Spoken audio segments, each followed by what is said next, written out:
College मैदान, करवी, चित्रकूट। 22 नवंबर दोपहर 12 बजे तहसील जनसभा, तुलसी जन्मस्थली मैदान, राजापुर, चित्रकूट।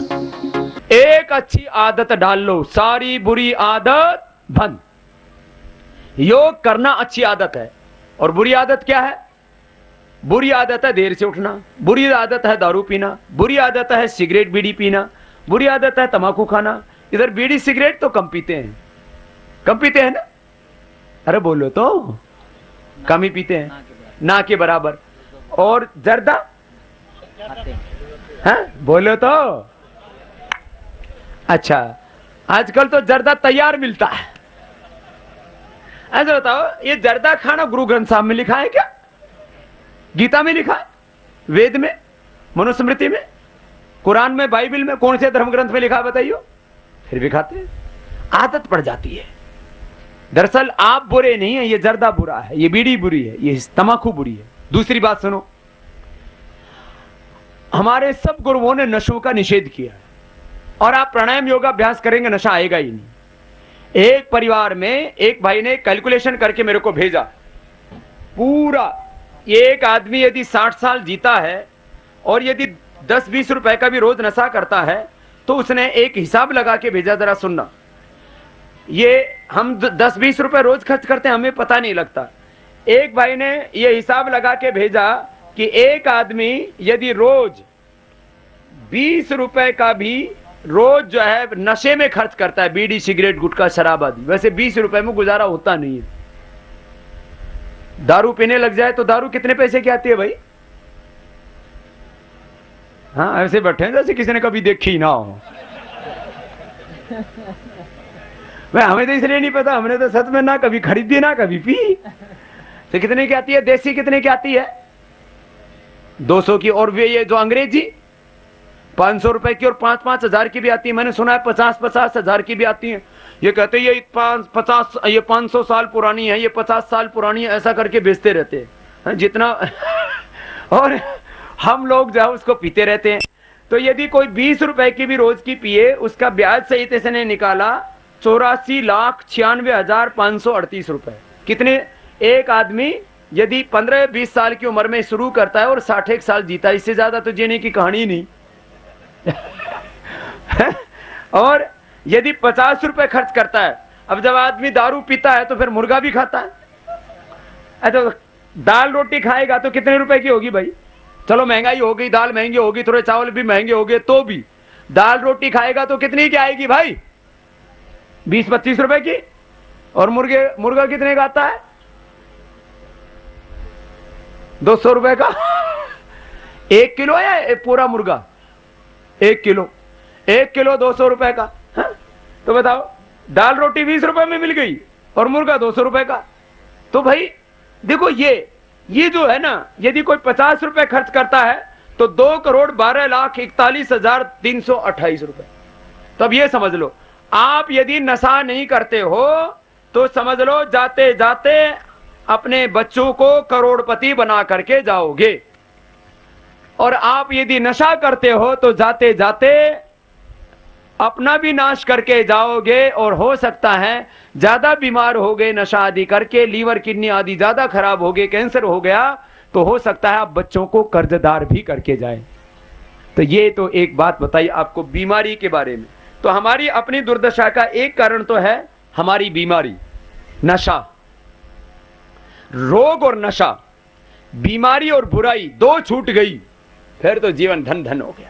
एक व्यक्ति में सारे ब्रह्मांड जितने शक्ति है। व्यक्ति यदि चाहे तो योग से आत्म विजेता होकर के वो विश्व विजेता हो जाता है। इसलिए हमारे गुरुओं ने, हमारे महापुरुषों ने, ऋषिमुनियों ने पूरी दुनिया को जीता था, क्योंकि उन्होंने खुद को जीते था। जो आत्म विजेता होता है वो विश्व विजेता बन जाता है। तो ये तो आपको बताई योग की बात। अब किसानों की बर्बादी क्यों हो रही है, गांव की बर्बादी क्यों हो रही है, इसमें कितने हम जिम्मेदार हैं, कितनी सरकार की नीतियां जिम्मेदार हैं, और इसको कैसे ठीक कर सकते हैं, आज आपके साथ में हम बात करेंगे।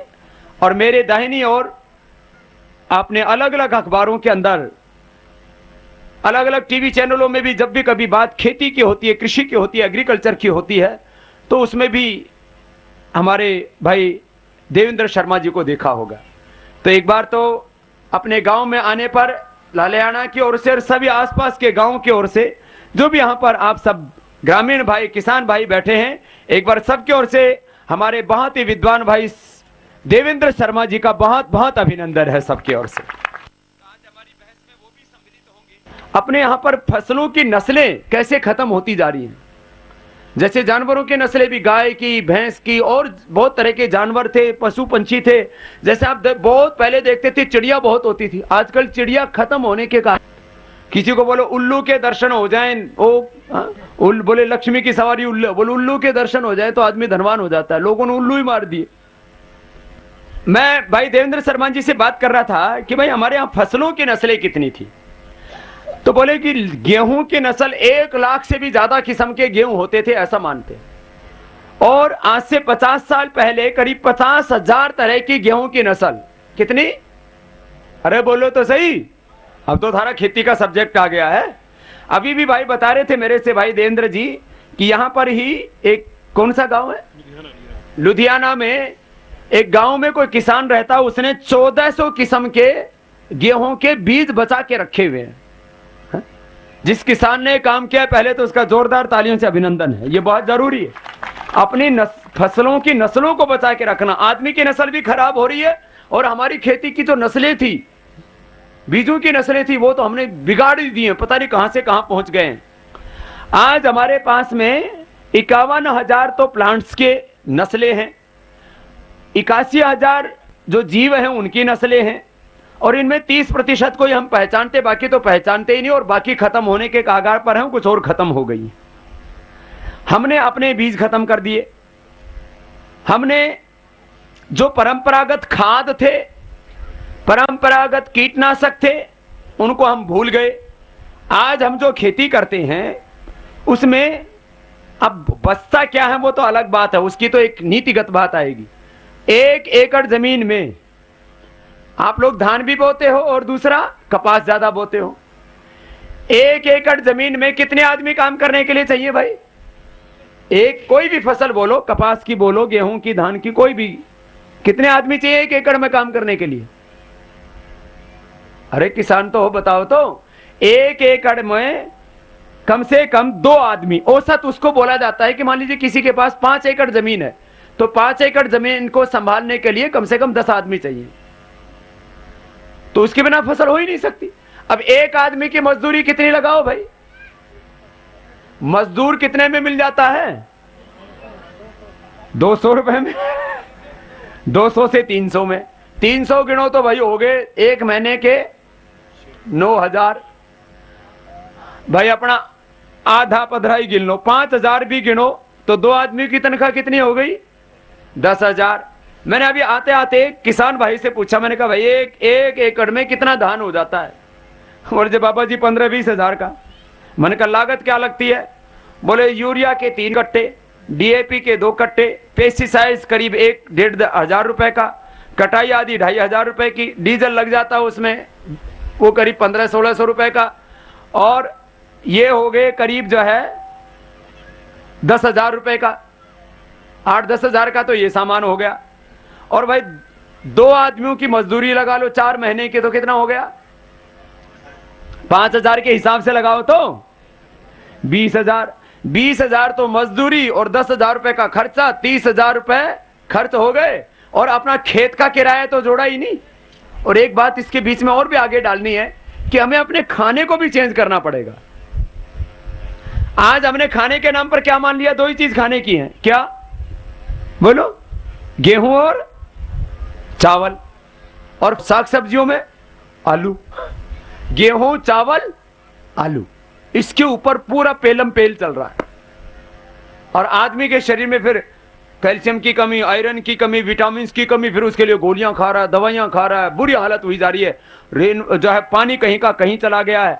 जो कम पानी वाली फसलें थी, चाहे वो मकई है, चाहे जवार है, चाहे बाजरा है, चाहे चौलाई है, ये सब कम होती जा रही हैं। तो ये सब चीजों के लिए कैसे अपने आप हम जिम्मेदार हैं? तो मैं देवेंद्र जी से कहूंगा, शर्मा जी से, कि हमारी क्या जिम्मेदारी है जिससे कि हम खेत को और खेती को और अपने वर्तमान और भविष्य को हम बचा सकते हैं। आदरणीय स्वामी जी और भाइयों और बहनों, ये तो बहुत व्यापक विषय है जो स्वामी जी ने छेड़ा है और स्वामी जी का चिंतन इस तरफ रहता ही है, आप सब जानते हैं। खेती का ये हाल है आज पंजाब का, जिस इलाके में आज हम बैठे हैं मालवा में, कि सबसे ज़्यादा तबाही अगर हुई है किसानों की और ज़मीन की और खेती की और खाद्यान्न की, वो बठिंडा ज़िला या मालवा का इलाका जो पूरा जिसका बठिंडा ज़िला केंद्र है उसकी हुई है। और उसमें कारण क्या है वो सब जानते हैं किसान की, क्या कारण है, क्यों ये हुई है बर्बादी। लेकिन उसके बावजूद भी कोई उसको ठीक करना नहीं चाहता। सब लोग सरकार को दोष देते हैं कि सरकार है जिम्मेवार या यूनिवर्सिटी जिम्मेवार है या जो सरकार के कंपनियों के जो नुमाइंदे हैं वो जिम्मेदार हैं, लेकिन अपनी जिम्मेदारी किसान कभी नहीं मानता कि हमारी भी कहीं गलती होगी। और गलती क्या है ये सब जानते हैं कि हमने जब से खेती के साथ खिलवाड़ शुरू कर दिया, जब से हमने खेती